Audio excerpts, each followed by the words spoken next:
It's Thad with Willoway. We're in the first week of September here and kind of shifting into like a little bit of we've been in a cooling trend here. So we've had some nights down in the 50s. We've been in like the mid 70s for highs during the day. So it's been really nice weather wise.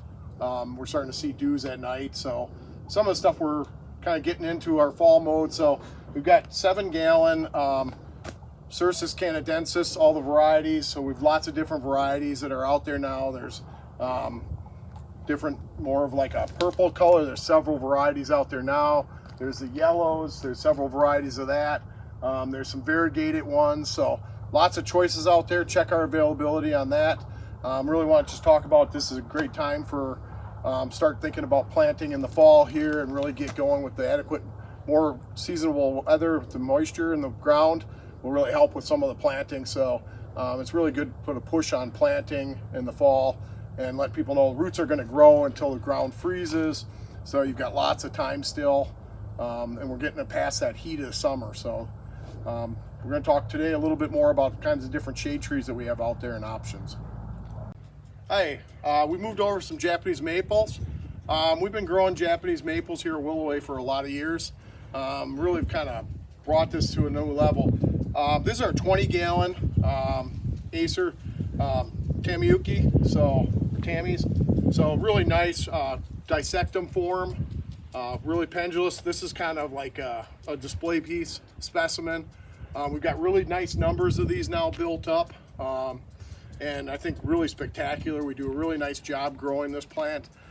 We get really spring when they flush, we do a trim on them and they really branch out nice. They're really heavy grade and really nice quality. You can see really good leaf still on this. We're starting to get into the fall temperatures. We might see a little bit of a push.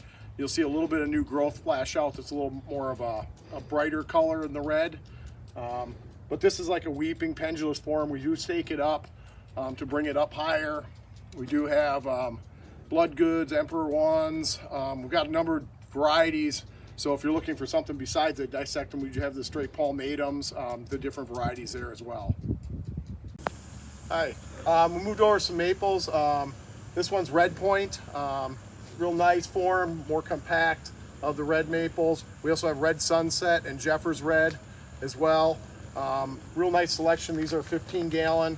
Ready to go. They're nice size.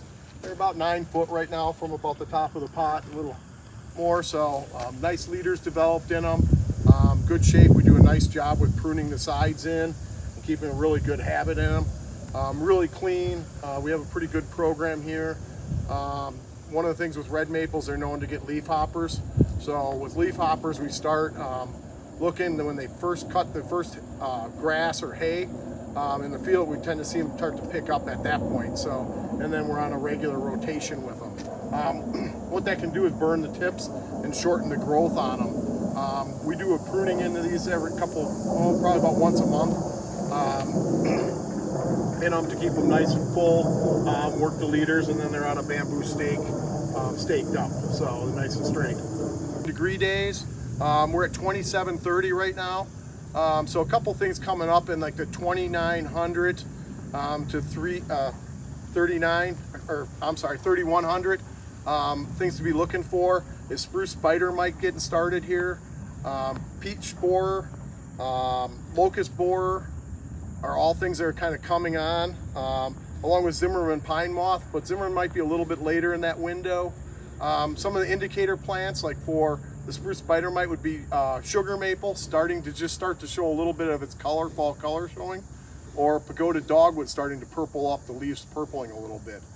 So that'd be a good indicator. So those are kind of coming up. The other one that I put as an indicator is wild carrot or Queen Anne's lace.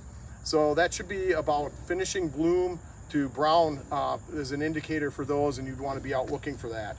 So just a couple things to look for there. One other pest that's out there is juniper webworm, is in that same kind of window, so you could be watching for that one as well. Just a couple things coming up. A lot of borers. We're pretty much past the scale season now. Really shouldn't see much of that going forward. Hi, moved over to another bed with some trees, our pot and pot honey locust. So we've been grading them out, but Couple things I want to make known is, one is honey locust can get really floppy and really like rangy. So you need to do a frequent trim throughout the year. They really have 2 flushes in the year. That first spring flush, you can get 3, 4, 5 feet of growth out on them in the field. In containers, a little bit cut back or scaled back somewhat. But you want to cut at least half of that back, and that will help to get more buds and more branching. So you can see here where we've cut it, and then we got a flush came out, and then we've kind of come back. So we've got a lot of branching in it.